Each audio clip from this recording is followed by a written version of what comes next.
So here we're going to now learn again that part third of operator where we try to complete that all those operators. So now first one is that AND operator. So AND operator is only going to return true if both statements are true. So now we can see that example. Sorry, my bad. Yeah. So now suppose if I define A equals to 3 and B equals to 4, and I will execute this one. If I check if or with that we can that normally we'll try to say if A, so how we going to do no and operator. So A is less than B and B is greater than 2. So let's see, now we got that true. So how it's going to work now? A less than B, so A value is, I will write down here, A is 3 and 3 is less than 4, right? And we are checking B means 4 greater than 2. What will get that first one? 3 is less than 4. Yeah, so true. And again 4 is greater than 2. Then again I am getting true. That's why we are getting that output as true. So now suppose if I will go ahead and copy this one, what I will do, I will put that if B is less than 2 and if we try to execute, now we got that false. So similarly, we have true and or. I will try all of them.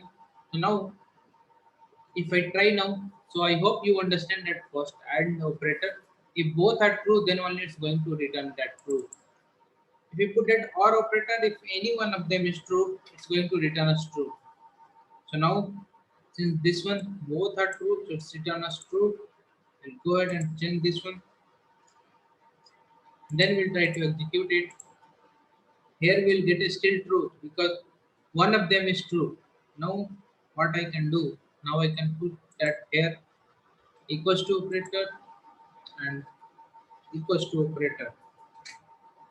So now sorry, it's my bad.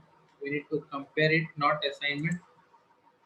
So now I hope you know that only we can use A equals to B means we are doing assignment. And if we need to do that compare A equals to B or not, then we need to use double equals to symbol, then only we can do that assignment of this one. So now I corrected it out. Let's see that what it's going to return. It's returning false because A is 3 and B is 4. So first one is false and then second one is also false because B value is 4. So now it's returning false. So now second thing we have in not in. So now we can go and try not. So not how we can do it. Not of this one we'll try to print the first or operator and we can see that what it's going to return.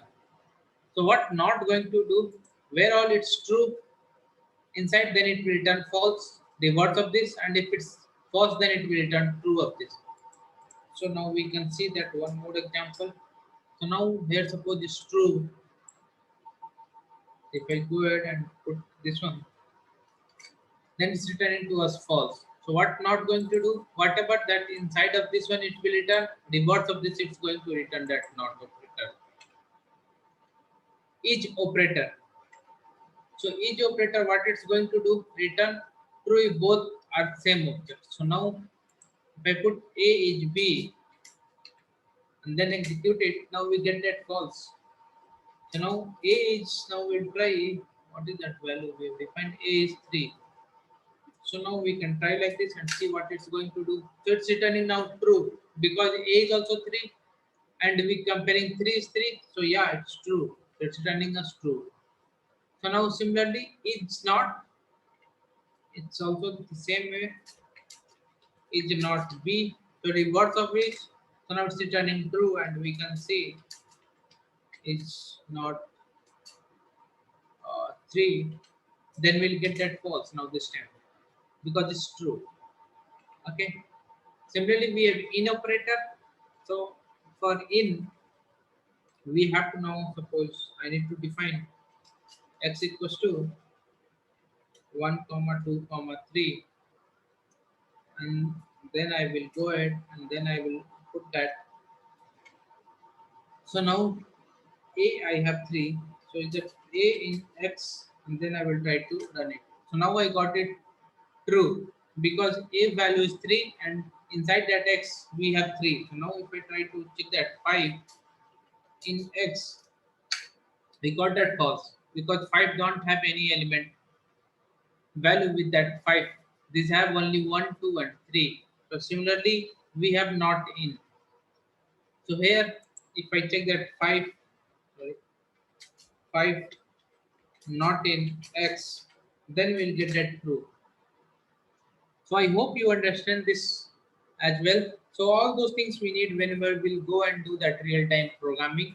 We need to use that in operator, and operator, or operator. All those things we will see that whenever we go with if a statement, while a statement, loops. Then we will understand that more in details.